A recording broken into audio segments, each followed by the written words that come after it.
Hello साथियों, व्याकरण प्रश्नोत्तरी जो हमारी प्रारंभ हुई है उस प्रश्नोत्तरी का ये पार्ट 2 है। उस प्रश्नोत्तरी का ये जो है भाग 2 आप देख रहे हैं, भाग दूसरा। इसमें हम डिस्कस करेंगे आपसे 31 से लेकर के 60 तक के प्रश्नों को। 30 प्रश्नों को 1 से लेकर के 30 प्रश्नों को हम आपको पहले डिटेल व्याख्या के साथ बता चुके हैं। यदि आपने वो क्लास नहीं देखी हो तो उसको ज़रूर देखिए। उसके बाद इस क्लास को देखिए, इसके बाद आने वाली क्लास को देखिए। इसी प्रकार से ये सीरीज चलती रहेगी और ये लंबी चलेगी। और इस क्लास की सबसे महत्वपूर्ण विशेषता हम आपको बता दें कि ये प्रश्न जो भी सेलेक्ट किए गए हैं ये पिछली परीक्षाओं में कहीं ना कहीं आए हुए हैं और मेरे द्वारा खुद से बनाए गए हैं। तो देखते हैं प्रश्न नंबर 31 को।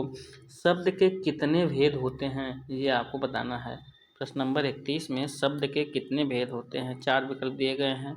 पहले विकल्प में 5 है, दूसरे में 6, तीसरे में 7, चौथे में 8। तो शब्द के भेद होते हैं 8। इसमें विकल्प नंबर हो जाएगा डी सही।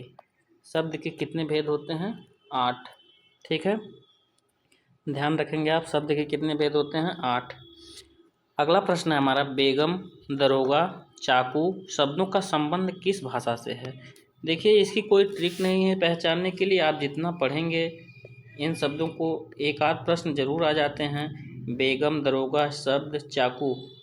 बेगम, दरोगा, चाकू शब्दों का संबंध किस भाषा से है। तो ये जो है इन शब्दों का संबंध जो है वो तुर्की भाषा से है। इन शब्दों का संबंध किस भाषा से है, ये तुर्की भाषा से है। तो इसमें विकल्प नंबर ए सही हो जाएगा। ठीक है, विकल्प नंबर ए सही हो जाएगा। अगला प्रश्न देखते हैं, हिंदी में उपसर्गों की संख्या कितनी है। हिंदी में उपसर्गों की संख्या कितनी है ये आपको बताना है।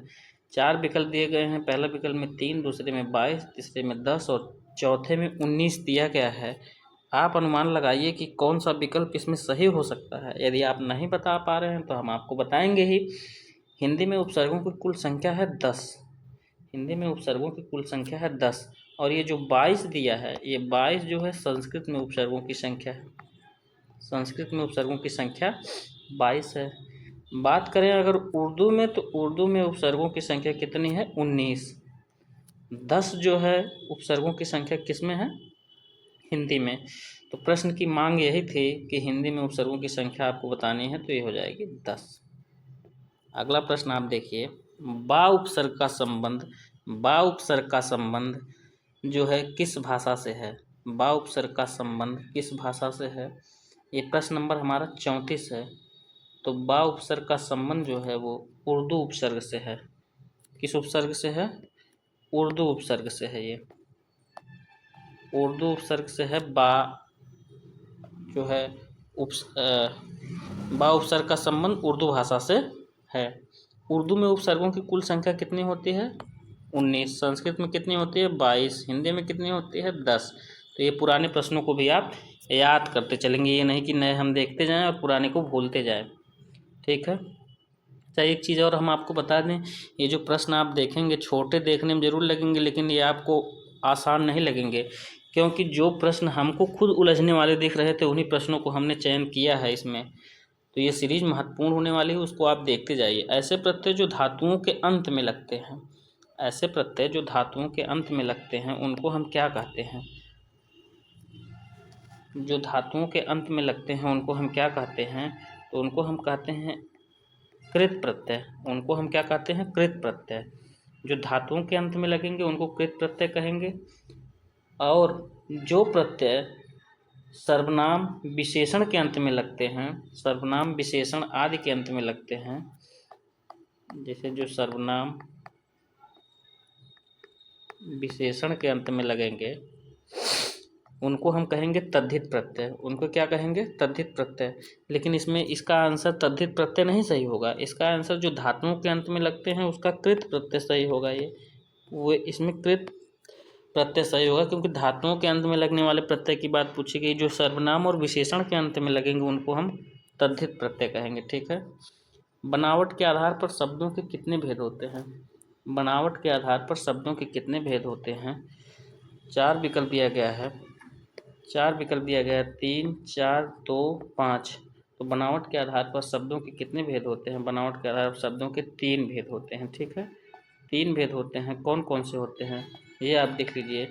एक ऋण होता है, एक यौगिक होता है, एक यौगिक होता है, एक योग ऋण होगा। ठीक है। बनावट के आधार पर शब्दों के कितने भेद होते हैं? तीन भेद होंगे। अर्थ के अनुसार वाक्य कितने प्रकार के होते हैं? अर्थ के अनुसार वाक्य कितने प्रकार के होते हैं, ये आपको बताना है। वाक्य का प्रकार बताना है किस आधार पे? अर्थ के आधार पे। तो वाक्य के प्रकार होंगे आपके कितने? 8। वाक्य के कितने प्रकार होंगे? 8। अर्थ के अनुसार वाक्य के कितने प्रकार होंगे? 8। रसोइयाँ शब्द में कौन सा प्रत्यय है? बहुत ही महत्वपूर्ण, छोटा सा, लेकिन आप आसानी से इसको कर नहीं सकते हैं। देखिए, या प्रत्यय होगा, या प्रत्यय होगा, आ प्रत्यय होगा, या रस प्रत्यय होगा। प्रत्यय बताना है आपको। प्रत्यय टॉपिक सबको आसान लगती होगी। तो इसमें देखिए, या प्रत्यय नहीं होगा, या प्रत्यय नहीं होगा, आ प्रत्यय भी नहीं होगा, रस प्रत्यय भी नहीं होगा। इसमें ईया प्रत्यय होगा। रसोइयाँ में कौन सा प्रत्यय होगा? ईया प्रत्यय होगा, ईया। ठीक है। अगला प्रश्न देखिए, फिर से वही आ गया। आहट, आवट, आस आदि किस प्रकार के तद्धित प्रत्यय हैं? आहट, आवट, आस आदि किस प्रकार के तद्धित प्रत्यय हैं? तो जो सर्वनाम और सबसे पहले ये आप जान लीजिए कि जो तद्धित प्रत्यय कहते किसे हैं? तो तद्धित प्रत्यय कहते हैं जो सर्वनाम और विशेषण में लगते हैं। जो सर्वनाम और विशेषण में लगेंगे, जो सर्वनाम और विशेषण के अंत में लगेंगे, उनको हम कहते हैं तद्धित प्रत्यय। और आहट, आवट, आस आदि किस प्रकार के प्रत्यय हैं? तो ये हो जाएंगे भाववाचक प्रत्यय। कौन से प्रत्यय हो जाएंगे? भाववाचक प्रत्यय। ठीक है। जिस वाक्य में इसलिए, और, क्योंकि, लेकिन, परंतु आदि समुच्चय बोधक शब्द जुड़ते हैं, उस वाक्य को क्या कहते हैं? उस वाक्य को क्या कहते हैं?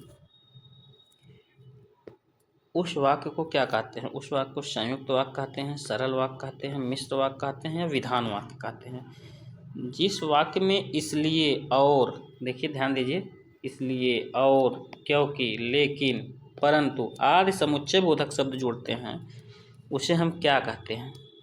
उसे हम कहेंगे संयुक्त वाक्य। उसको हम क्या कहेंगे? उसको कहेंगे संयुक्त वाक्य। और रचना के आधार पे वाक्यों के 3 प्रकार के होते हैं। रचना के आधार पे वाक्यों के कितने प्रकार होते हैं? 3। देखिए कौन कौन से होते हैं। एक सरल वाक्य हो जाएगा। रचना के आधार पे वाक्य के 3 प्रकार होते हैं। एक सरल वाक्य हो जाएगा, एक संयुक्त वाक्य हो जाएगा, एक संयुक्त वाक्य हो जाएगा, एक मिश्र वाक्य हो जाएगा, एक मिश्र वाक्य हो जाएगा। ठीक। रचना के आधार पर वाक्य कितने प्रकार होते हैं? 3। तो आहट, आवट, आस, ये प्रश्न कौन सा आ गया? ये देखिए, प्रश्न जो है बदल गया। ये है ये। जिस वाक्य में इसलिए, और, क्योंकि, लेकिन, परंतु आदि समुच्चय बोधक शब्द जुड़ते हैं, उनको हम क्या कहते हैं? उनको हम कहते हैं संयुक्त वाक्य। और वाक्य जो है रचना की दृष्टि से 3 प्रकार के होते हैं। ये हमने अभी आपको बता ही दिया। सरल वाक्य, संयुक्त वाक्य और मिश्र वाक्य। ठीक है। अगला प्रश्न देखिए, निम्नलिखित वाक्यों में से अशुद्ध वाक्य कौन सा है? श्रीमती गांधी भारत की प्रधानमंत्री थी। ये तो शुद्ध वाक्य है, ये तो शुद्ध वाक्य है। मेरे ऊपर कृपा करें, मेरे ऊपर कृपा करें, और मेरे घर के सामने पाठशाला है, वहाँ भारी भीड़ थी, वहाँ भारी भीड़ थी, ये भी सही है। मेरे घर के सामने पाठशाला है, ये भी सही है। मेरे ऊपर कृपा करें, यही जो है गलत है। इसमें क्या गलत है? यदि आपने अच्छे से अध्ययन किया है हिंदी का या कर रहे हैं, तो इसकी पहचान करें और हमको कमेंट में इस वाक्य को शुद्ध रूप से लिख करके अवश्य बताएं। सभी साथियों के कमेंट में उत्तर की हमको इंतज़ार रहेगा। तो मेरे ऊपर कृपा करें, ये वाक्य जो है अशुद्ध है। आलमारी, आलमारी जो है, आलमारी नहीं, ये अलमारी है। अलमारी कौन सी भाषा का शब्द है? अलमारी कौन सी भाषा का शब्द है? ये आपको बताना है। Question number 42। अलमारी जो है फारसी भाषा का शब्द है, पुर्तगाली है, अरबी है, संस्कृत है। तो अलमारी किस भाषा का शब्द है, ये आपको बताना है। तो अलमारी हो जाएगा पुर्तगाली भाषा का शब्द, इसमें हो जाएगा बी वाला सही, पुर्तगाली भाषा का शब्द, अलमारी पुर्तगाली भाषा का शब्द है। ठीक है। प्रयोग के आधार पर शब्द कितने प्रकार के होते हैं? प्रयोग के आधार पर शब्द कितने प्रकार के होते हैं? ऑप्शन आपके दिए गए हैं 2, 3, 4 और 5। 2, 3, 4 और 5 प्रयोग के आधार पर शब्द के प्रकार पूछा गया है। तो प्रयोग के आधार पर शब्द जो होते हैं दो प्रकार के, कौन कौन से दो प्रकार हैं? एक सार्थक शब्द, एक सार्थक हो जाएगा, एक निरर्थक हो जाएगा। प्रयोग के आधार पर शब्द कितने प्रकार के होते हैं? दो प्रकार के। ठीक है। कृदंत प्रत्यय किन शब्दों के साथ जुड़ते हैं? कृदंत प्रत्यय किन शब्दों के साथ जुड़ते हैं ये आपको बताना है। तो क से कृदंत और क से क्रिया, आसान है ये। क से कृदंत और क से क्रिया, कृदंत प्रत्यय जो है किन शब्दों के साथ जुड़ते हैं? तो ये क्रिया के साथ जुड़ते हैं। कृदंत प्रत्यय किन शब्दों के साथ जुड़ते हैं? तो ये क्रिया के साथ जुड़ते हैं। वकील किस भाषा का शब्द है? वकील, वकील आपको बताना है किस भाषा का शब्द है। वकील, देखिए इसका कोई ट्रिक नहीं है, जो भाषा के शब्द दिए जाते हैं पहचानने की इसकी कोई ट्रिक नहीं है, इसको आपको रटना पड़ेगा, ध्यान देना पड़ेगा आपको, इसको आप तभी पहचान कर पाएंगे। तो वकील किस भाषा का शब्द है ये पूछ लिया जाएगा। 4 ऑप्शन दिए गए हैं, फारसी, अरबी, तुर्की और पुर्तगाली। तो ये किस भाषा का शब्द हो जाएगा? तो इसमें हो जाएगा ऑप्शन नंबर बी सही, ऑप्शन नंबर बी सही। वकील जो है किस भाषा का शब्द है? ये अरबी भाषा का शब्द है। ठीक है। निम्नलिखित शब्दों में से योग ऋण शब्द कौन सा है? योग ऋण शब्द कौन सा है? देखिए अभी हमने बताया था व्युत्पत्ति या रचना के आधार पर, व्युत्पत्ति या रचना के आधार पर शब्दों के कितने प्रकार होते हैं? 3, ऋण, यौगिक और योग ऋण। ऋण और ऋण, यौगिक और योग ऋण, ये हमने 3 प्रकार अभी आपको बताए थे व्युत्पत्ति या रचना के आधार पर शब्दों के प्रकार। तो उसी में पूछा है योग ऋण शब्द कौन सा है? तो योग ऋण जो है शब्द हो जाएगा इसमें, सबसे पहला आ जाएगा ऋण शब्द। ऋण शब्द जो सीधा सा अर्थ दे, बिल्कुल सीधा सा, तो ये पीला हो जाएगा, ये ऋण शब्द हो जाएगा। चक्रपाणी, यही योग ऋण शब्द होगा, इसका कोई अन्य अर्थ निकलता है, यानी कि जो अपने हाथों में चक्र धारण करता हो अर्थात विष्णु, तो इसका एक अलग अर्थ निकल रहा है, तो ये योग ऋण शब्द हो जाएगा। और योग ऋण शब्द की पहचान है ये, देखिए इसमें दूध वाला, ये जो है यौगिक शब्द है, 2 शब्द मिले हैं इसमें। नयन, नयन, नयन को आप लोग बताइए कि ये कौन सा शब्द होगा? नयन को आप लोग बताइए ये कौन सा शब्द होगा? तो अगर व्युत्पत्ति या रचना के आधार पर शब्दों का भेद पूछा जाएगा तो आप कितने बताएंगे? 3 प्रकार बताएंगे। ठीक है। 47 नंबर जो है, हमें सफलता मिलने तक प्रयास करना चाहिए, हमें सफलता मिलने तक प्रयास करते रहना चाहिए। ये जो है कौन सा वाक्य होगा इसमें सही? समुच्चय बोधक काव्य है, क्रिया विशेषण है, संबद्ध बोधक है, विस्मयादि बोधक है।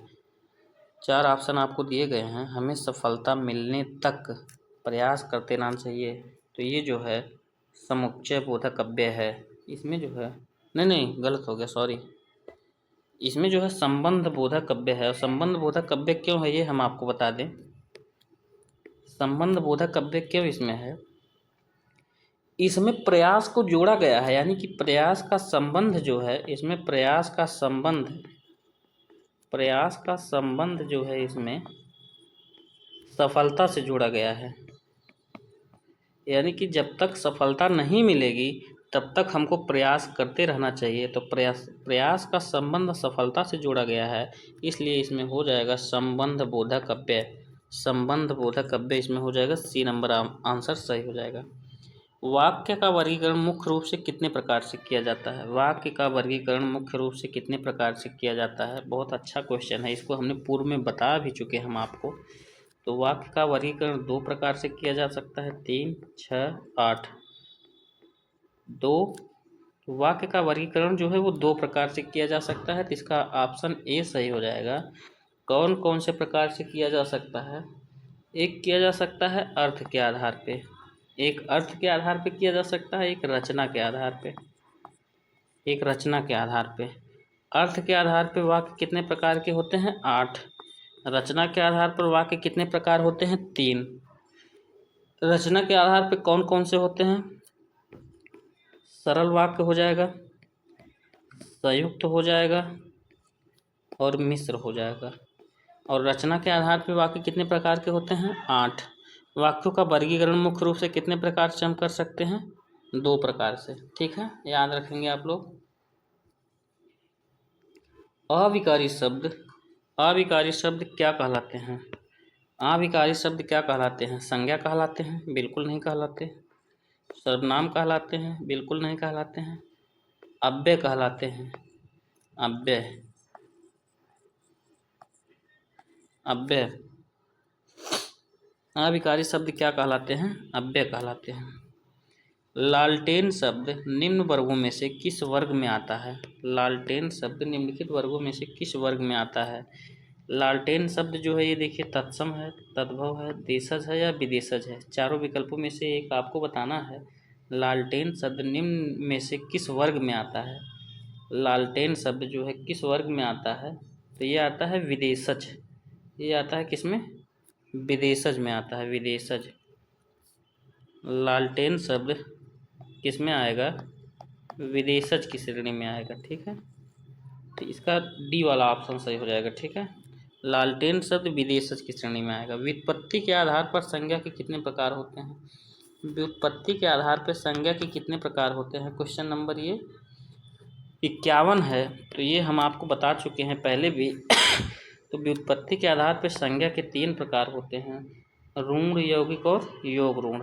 इसको बार बार लिखेंगे नहीं। व्युत्पत्ति के आधार पर संज्ञा के 3 प्रकार होते हैं, तो ऋण, यौगिक और योग ऋण। ठीक है, अब अगला देखिए, अर्थ के आधार पर संज्ञा के कितने प्रकार होते हैं? अर्थ के आधार पर आपको बताना है। अर्थ के आधार पर, व्युत्पत्ति के आधार पर हो गए 3 प्रकार के, अर्थ के आधार पर आपको बताना है। अर्थ के आधार पर संज्ञा का प्रकार जो हो जाएगा 5। और ये 5 कौन कौन से होंगे? 5 कौन कौन से होंगे? तो ये पहला देख लीजिए आप, पहला देख लीजिए आप, ये व्यक्तिवाचक संज्ञा हो जाएगा। व्यक्तिवाचक संज्ञा, जातिवाचक संज्ञा, जातिवाचक संज्ञा, भाववाचक संज्ञा, भाववाचक संज्ञा, समूहवाचक संज्ञा और द्रव्यवाचक संज्ञा। द्रव्यवाचक संज्ञा। ठीक है, व्यक्तिवाचक, जातिवाचक, भाववाचक, समूहवाचक और द्रव्यवाचक। दिखावा शब्द किस प्रकार की संज्ञा के अंतर्गत आएगा? दिखावा शब्द किस प्रकार की संज्ञा के अंतर्गत आएगा? 53 नंबर क्वेश्चन आपको बताना है। दिखावा शब्द किस प्रकार की संज्ञा के अंतर्गत आएगा? ठीक है, समूहवाचक संज्ञा, व्यक्तिवाचक संज्ञा, वस्तुवाचक संज्ञा या जातिवाचक संज्ञा या जातिवाचक संज्ञा। इसमें से एक अगला ऑप्शन भी है, इनमें से कोई नहीं।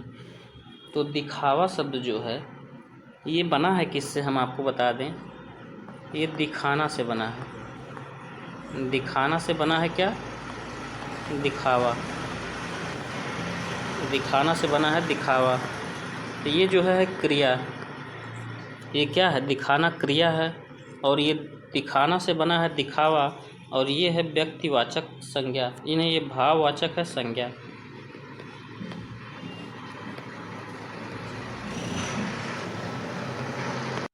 दिखावा शब्द जो है ये क्या है? भाववाचक संज्ञा है ये। ठीक है, और भाववाचक संज्ञा इसमें किस ऑप्शन में है? किसी ऑप्शन में नहीं है। तो इसका ऑप्शन हो जाएगा डी वाला, ई वाला। ई वाला ऑप्शन इसका सही हो जाएगा, इनमें से कोई नहीं। ठीक है, निम्नलिखित विकल्पों में से कौन सा शब्द भाववाचक संज्ञा का है? निम्नलिखित विकल्पों में से कौन सा शब्द भाववाचक संज्ञा का है, ये आपको बताना है। किसमें भाव झलक रहा है? किसमें भाव झलक रहा है? दिल्ली में कोई भाव है? नहीं है। लड़का में कोई भाव है? नहीं। मोहन में कोई भाव दिख रहा है आपको? नहीं। बीमारी में एक भाव दिख रहा है हमको। बीमारी का भाव कैसा होता है? ये सभी लोग बीमार कभी ना कभी हुए होंगे, तो इस बात का अंदाज़ा आप आसानी से लगा सकते हैं। तो बीमारी जो है शब्द, निम्नलिखित विकल्पों में से कौन सा शब्द भाववाचक संज्ञा का है? तो ये बीमारी हो जाएगा। ठीक है, समुद्रगुप्त भारत का नेपोलियन था। इस वाक्य में नेपोलियन में किस प्रकार की संज्ञा का प्रयोग हुआ है? समुद्रगुप्त भारत का नेपोलियन था, इसमें किस प्रकार की संज्ञा का प्रयोग हुआ है? नेपोलियन में किस प्रकार की संज्ञा का प्रयोग हुआ है? तो देखिए, व्यक्तिवाचक संज्ञा, वस्तुवाचक संज्ञा, जातिवाचक संज्ञा, समूहवाचक संज्ञा, ये 4 विकल्प हमारे सामने दिख रहे हैं।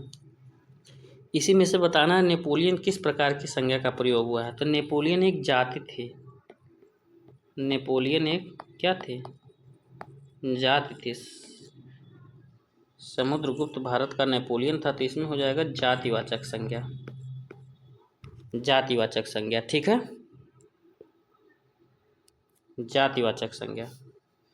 कारक के कितने भेद होते हैं? कारक के कितने भेद होते हैं ये आपको बताना है। 5, 6, 7 और 8।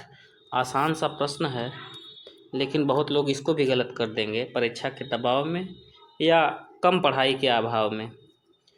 कारक के कितने भेद होते हैं? तो 5, 6, 7, 8। इसके होंगे 8 भेद। कारक के कितने भेद होंगे? 8 भेद। इसमें 8 सही हो जाएगा। कारक के कितने भेद होंगे? 8। कर्ता के साथ ने का प्रयोग ना होना किस उपभाषा की प्रमुख विशेषता है? कर्ता के साथ ने का प्रयोग ना होना किस उपभाषा की प्रमुख विशेषता है, ये आपको बताना है। 57 नंबर क्वेश्चन है। 57 नंबर क्वेश्चन है। कर्ता के साथ ने का प्रयोग ना होना किस उपभाषा की प्रमुख विशेषता है? ये पूर्वी हिंदी की विशेषता है। किस हिंदी की है ये? पूर्वी हिंदी की विशेषता है ये। कर्ता के साथ ने का प्रयोग ना होना, इसको भी आप ध्यान रखेंगे, ना होना, तो ये पूर्वी हिंदी की विशेषता है। पूर्वी हिंदी की विशेषता है। ऋषि शब्द का स्त्रीलिंग क्या होगा? ऋषि शब्द का स्त्रीलिंग क्या होगा? ऋषि पत्नी होगा। ऋषि पत्नी होगा। ये ऋषि पत्नी होगा, दोनों में अंतर है। ऋषिका होगा या ऋषि होगा। 4 ऑप्शन आपके सामने हैं। ऋषि शब्द का स्त्रीलिंग क्या होगा? तो ऋषि शब्द का स्त्रीलिंग होगा ऋषिका। ऋषि शब्द का स्त्रीलिंग होगा ऋषिका। ऋषि शब्द का स्त्रीलिंग होगा ऋषिका। संज्ञाओं के साथ आने वाली विभक्तियों को क्या कहा जाता है? संज्ञाओं के साथ आने वाली विभक्तियों को क्या कहा जाता है, ये आपको बताना है। आसान सा अच्छा क्वेश्चन है ये।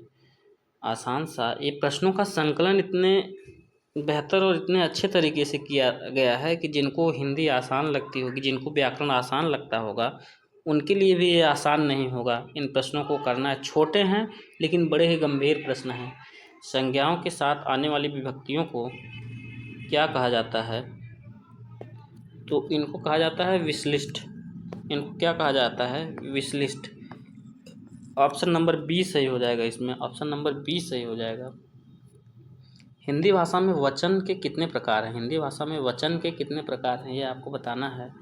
वचन कितने प्रकार होते हैं हिंदी में? हिंदी में वचन कितने प्रकार होते हैं, हिंदी में बता दीजिए। हिंदी में वचन कितने प्रकार के होते हैं? और संस्कृत में भी बता दीजिए।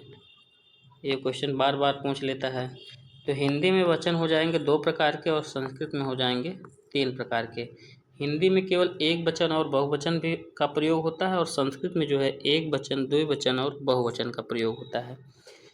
तो ये हमारा भाग 2 जो कि बहुत बड़ा नहीं था, 30 क्वेश्चन ही सम्मिलित थे, लेकिन उन 30 क्वेश्चन से ज़्यादा जानकारी आपको मिली हुई होगी, ये ऐसा हम उम्मीद कर सकते हैं। अगर आपको क्लास पसंद आई हो तो प्यारे साथियों लाइक ज़रूर करें, और जिन भाइयों बहनों को ऐसे क्लास की ज़रूरत आपको महसूस हो उनके यहाँ शेयर ज़रूर करें। और अगले पार्ट के लिए आप तैयार रहें। अगला पार्ट ज़रूर आएगा व्याकरण का, और ये क्रम निरंतर चलता रहेगा, तो इसलिए आप चैनल को फॉलो सब्सक्राइब ज़रूर करें। सभी प्यारे साथियों को धन्यवाद।